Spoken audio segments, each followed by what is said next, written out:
예수님이 제자들을 훈련시키기 위해서 어느 날 얘들아 나하고 산에 올라가서 기도를 좀 하고 오자. 이제 기도 훈련을 시키기 위해서 올라가는데 예수님이 제자들을 향해 이렇게 얘기를 했습니다. 돌멩이를 힘이 들더라도 너희들이 선택을 해서 돌멩이를 하나씩 들고 오너라. 그런데 조건은 돌멩이가 손가락만 해도 좋고 차돌만 해도 좋고 거기서부터 큰 바위까지 좋으니까 너희들이 선택을 해서 가지고 올라가도록 하자. 그래서 12명의 제자들이 부지런히 돌멩이 하나씩을 밑에서 골라가지고 그거를 들고 산에 올라가는데 오늘따라 동산에라는 가고 높은 산에를 자꾸 올라가시는 거예요. 올라갈수록 돌멩이 하나도 거추장스러운 거예요. 무겁잖아요, 등산할 때. 그래서 이걸 버릴까 말까 하다가도 예수님이 가져가라니까 그냥 무턱대고 그걸 가지고 올라가는데 아주 그냥 허기가 지고 밥 먹을 시간이 지났는데도 계속 올라만 가시고 제자들이 예수님한테 투덜댑니다. 언제까지 가야 됩니까? 조금만 더 가자, 조금만 더 가자. 그래서 조금만 더 가가지고 딱 자리를 잡고 앉으시면서 이제 너희들이 가져온 돌멩이가 너희들의 양식이 될 것이다. 그리고 예수님이 기도를 하시는데 각자 가지고 온 돌멩이로 저들의 양식이 되게 하소서 하고 기도를 하니까 딱 떡으로 바뀐 거예요.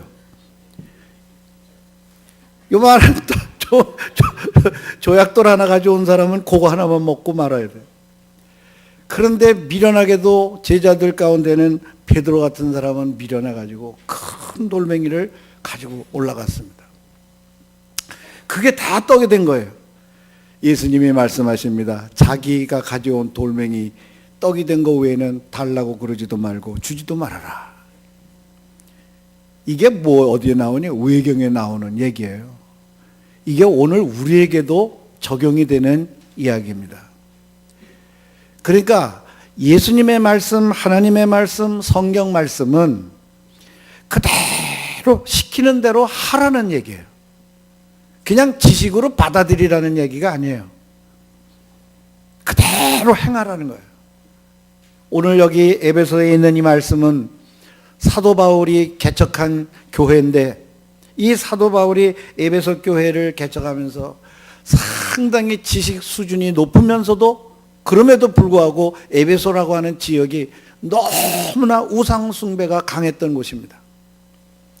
그래서 지식적으로만 예수를 하나님의 말씀을 받아들이지 말고 이 말씀을 지켜서 꼭 살아라 그 말이에요.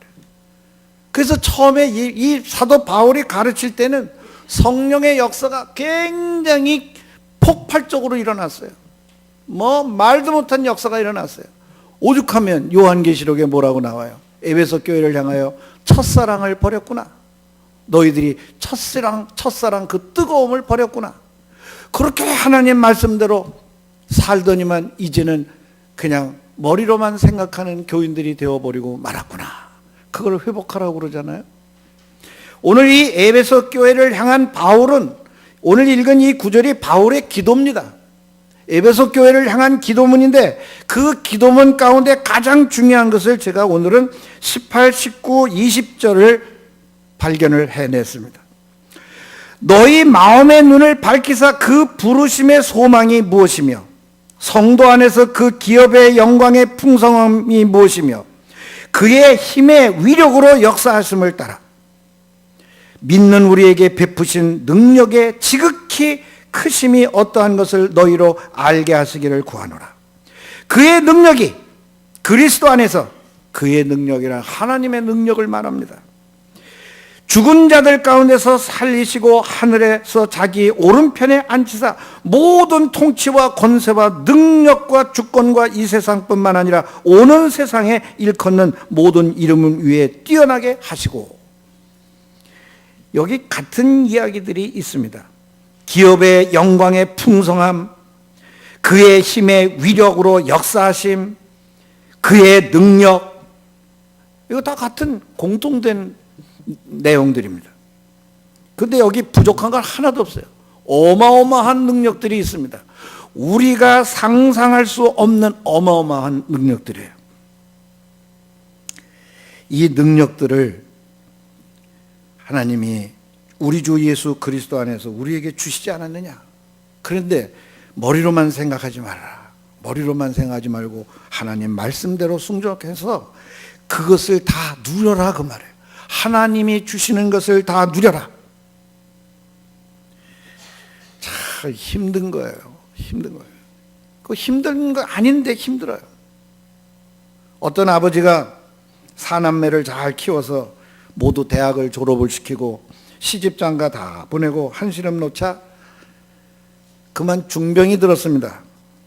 하루는 자식과 며느리, 딸 사위를 전부 다 불러 모으고 내가 너희들을 열심히 돈을 벌어 시집 보내고 장가 보내고 공부시켰으니 지금 너희들이 다 잘 되었는데 이제 내가 병 들었는데 병만 안 들면 내가 진 빚 7억을 다 갚고 죽을 수 있으련만 이제 내가 갚을 기력이 없다.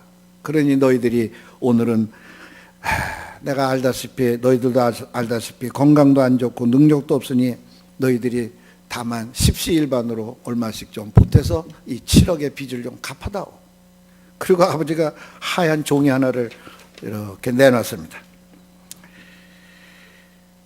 아무도 거기에다가 이름을 쓰고 얼마를 내서 빚을 갚는데 보탬이 되겠다는 말을 안 해요. 근데 가장 못 사는 둘째 아들이 그 종이를 끌어잡아 당기더니 자기 이름을 쓰고 거기다가 뭐라고 썼게요? 정말 힘에 벅찬 5천만 원이라고 딱 썼습니다. 그것을 본 큰아들이 자기도 체면이 있지 어떻게 안 쓸 수도 없고 어쩌면 경매 가격 같기도 한 이 빚탕감을 위해서 큰아들은 거기다가 2천만 원이라고 썼습니다. 셋째 아들은 1,500만 원, 딸은 1천만 원 이렇게 썼습니다. 문병 한 번 없고 그 흔한 휴대전화로 안부전화 한 번도 없는 자식들을 다시 모두 불러 모았습니다. 이번에는 며느리와 사위는 아예 오지도 않았습니다. 그래서 아버지가 그들을 모아놓고 친자식들만 모아놓고 내가 죽고 나면 너희가 얼마 되지 않는 내 유산으로 말미암아 싸움을 하고 다툼질을 할 테니 형제간에 반목하는 것보다는 내가 정리를 하고 가는 게 좋을 것 같아. 내가 너희들의 마음을 헤아린 대로 공증을 다 해가지고 너희들에게 이 재산을 나눠주겠다. 지난번에 너희들이 적어준 액수의 5배를 주겠다. 오, 5배면 얼마예요? 2천만 원 적은 사람은 그래도 1억 원 받는 거예요. 너희들에게 적어준 액수의 5배를 지금 준다. 이것으로 너희에게 내가 줄 재산 상속은 다 끝이다. 장남은 1억 원, 둘째가 제일 많이 썼잖아요. 5천만 원. 곱하기 5 하니까 5, 25, 2억 5천. 셋째는 7,500만 원, 딸은 5천만 원. 상속을 적게 받은 자식들은 얼굴이고만 사색이 되었습니다. 이 상속에 대해서 의의가 우리나라 헌법을 아는 사람들도 이게 있어요. 그러나 내가 재산 나눈 거에 대한 얘기를 하려고 하는 게 아니라 아버지의 마음이다 그 말이에요. 아버지의 마음. 이 아버지의 마음은 하나님의 마음과 똑같습니다. 아버지가 자식들을 생각하고 사랑으로 헌신하고 희생하면서 키운 그 아버지의 사랑과 하나님의 사랑과 똑같고 자식들이 아버지를 향해 베푸는 그 배려와 마음 그것을 보시고 하나님이 그대로 또한 베푸시는 그 하나님의 마음과는 같은 것이 아니겠느냐. 여러분, 우리가 하나님을 믿는데 우리의 머리로 헤아릴 때가 너무나 많습니다. 하나님을 헤아리는 것은 전부 다 무엇 때문에 헤아리는 거 아니? 전부 내 생각 때문에 헤아려요. 어저께도 어떤 목사님이 저를 찾아와서 점심을 먹자고 그래서 점심을 먹으면서 하는 말이 목회가 왜 이렇게 힘들어요? 그래요. 목회가 왜 힘들어요? 그런데 어떻게 그 힘든 걸 나보고 다 잘 맞히셨냐고. 그래서 나는 하나도 힘 안 들여서 교회도 크게 지어본 적도 없고, 하나도 난 노력하지 않아서 빚내가지고 엄청난 땅을 사고 예배당 건축을 한 적도 없고, 그냥 하나님이 주시는 것만큼 살았고, 하나님이 주시는 것만큼 갖고, 하나님이 그만두라고 그래서 그냥 초라하게 그만뒀어. 그게 하나님이 나를 향하신 뜻인데 어떻게? 왜 나를, 유능한 나를 나 이렇게 보잘것없이 초라하게 이렇게 쓰셨습니까? 이렇게 말할 수도 없잖아요. 하나님의 뜻에 순종한다는 걸 그렇게 힘들어하는 거예요. 그게 원인이 뭐냐?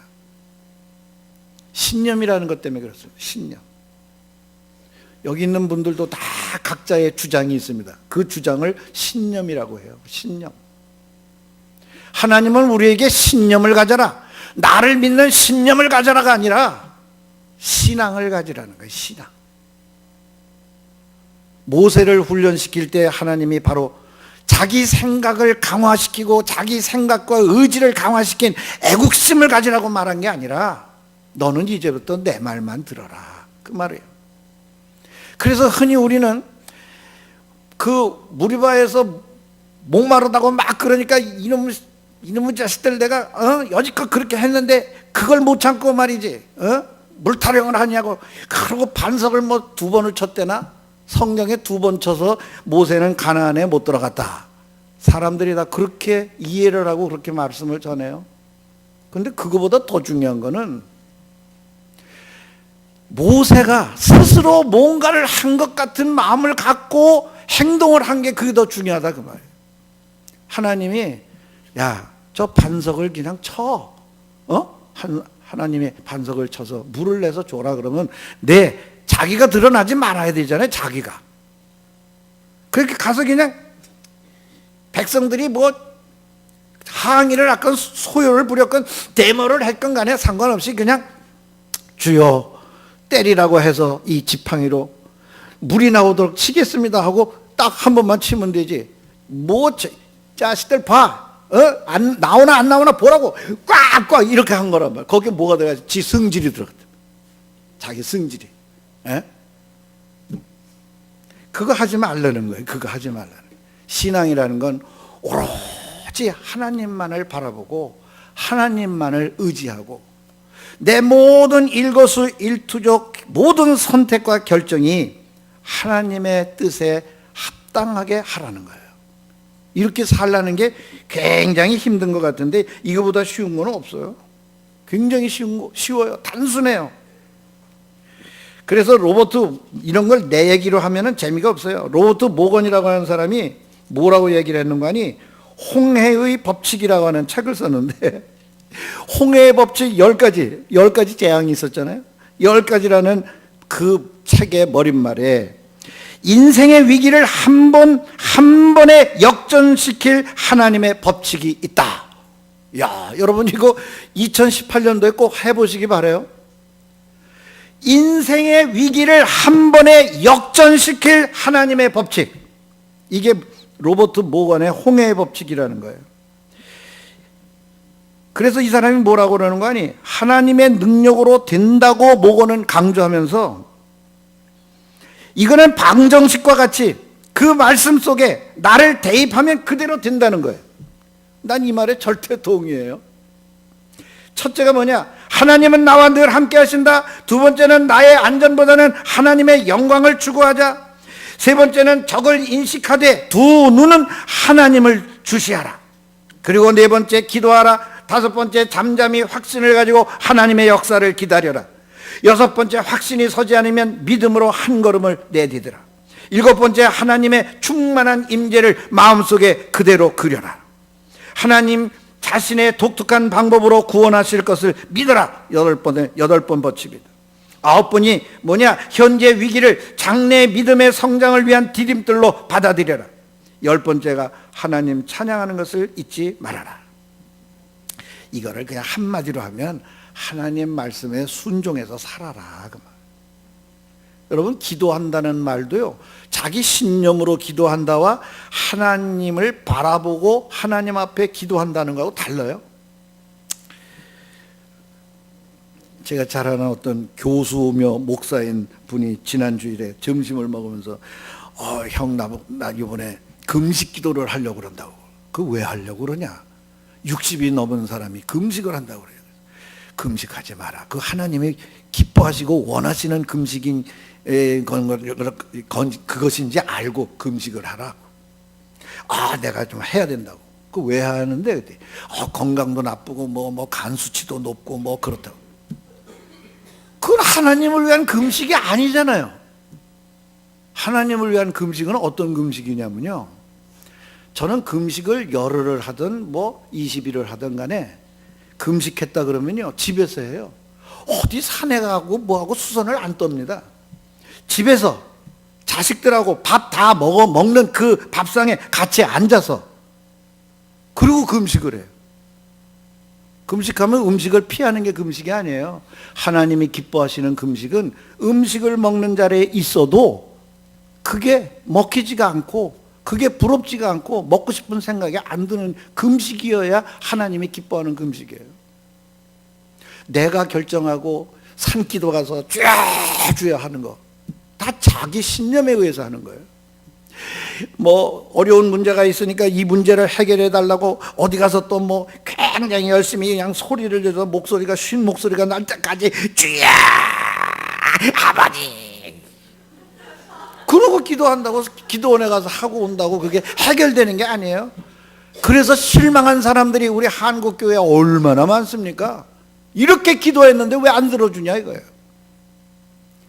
바울이 에베소 교회 사람들에게 지적으로만 믿음으로 자꾸 지적으로만 흘러가다가 하나님이 역사하시는 그 능력을 맛보지 못할까 봐 염려하는 기도를 여기서 하고 있어요. 우리 2018년도를 맞는 우리 은천교회에서는 어떤 기도를 해야 될까요? 하나님이 기뻐하시는, 하나님이 요구하시는, 하나님이 원하시는 기도를 해야 되지 않겠어요? 하나님이 원하시는 기도는 뭐예요? 항상 기뻐하고, 항상 기뻐하고, 그 다음에 뭐죠? 항상 감사하고, 그 다음에 뭐죠? 쉬지 말고 기도하라. 쉬지 말고 기도하라. 이것이 너희를 향한 하나님의 뜻이니라. 그게 항상 기도하라는 게 할 말이 뭐가 있어요? 항상 할 말이 뭐가 있어요?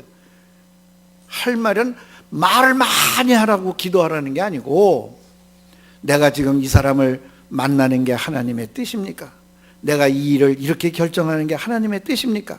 매 순간순간마다 결정과 선택을 할 때마다 하나님의 뜻을 구해야 된다 그 말. 우리는 내 마음대로 해요. 내 마음대로. 내가 좋아 보이면 그냥 한다고. 텔레비전 보다가도 저거 좋아 보인다, 빨리 자동 전화 눌러서 그거 산다고. 충동 구매. 이걸 내가 정말 사야 될까 말아야 될까? 아직도 사놓은 게, 쌓아놓은 게 많은데. 어떤 사람이 이런 얘기를 해요. 집안에 쌓여있는 모든 재물들, 의식주에 관한 모든 것들이 70%는 쓰지 않는 것들이래요. 여러분, 내년에는 70%를 다 교회 갖다 놓고 교회에서 그거 팔자고, 다 처리하자고. 예? 쓰지 않는 것들이래. 그것도 괜히 그렇게 사놓고 한 번도 안 쓰고. 하나님이 기뻐하시는 기도, 우리는 그걸 해야 되겠습니다. 어떤 사람이 도행역시라고 하는 글을 썼는데, 하나님 뜻대로 사는데 참 도움이 될 것 같아서 읽어보겠습니다. 사장은 힘들어도 견디지만 직원은 힘들면 사표낸다. 연인은 불쾌하면 헤어지지만 부부는 불쾌해도 참고 산다. 원인은 한 가지 일에 대한 책임감과 압력이다. 수영할 줄 모르는 사람은 수영장 바꾼다고 해결이 안 되고, 일하기 싫은 사람은 직장을 바꾼다고 해도 해결이 안 되고, 건강을 모르는 사람은 비싼 약을 먹는다고 해도 병이 낫는 게 아니고, 사랑을 모르는 사람은 상대를 바꾼다고 해도 행복해지지 않는다. 모든 문제의 근원은 나 자신이다. 내가 좋아하는 사람도 내 자신이고, 내가 사랑하는 사람도 내 자신이며, 내가 싫어하는 사람도 내 자신이다. 내가 변하지 않고는 아무것도 변할 게 없다. 내 인생은 내가 만든다. 내가 빛이 나면 내 인생은 화려하고, 내가 사랑하면 내 인생은 행복에 넘치고, 내가 유쾌하면 내 인생에 웃음꽃이 필 것이다. 매일 똑같이 원망하고 시기하고 미워하면 내 인생은 지옥이 될 것이다. 내 마음이 있는 곳에 내 인생이 있고 내 행복이 있다. 이 마지막 구절이 중요해요. 내 마음이 하나님에게 있으면 내 인생은 하나님의 것이 되고 내 행복은 하나님이 주는 행복이 될 것이다. 기도하겠습니다.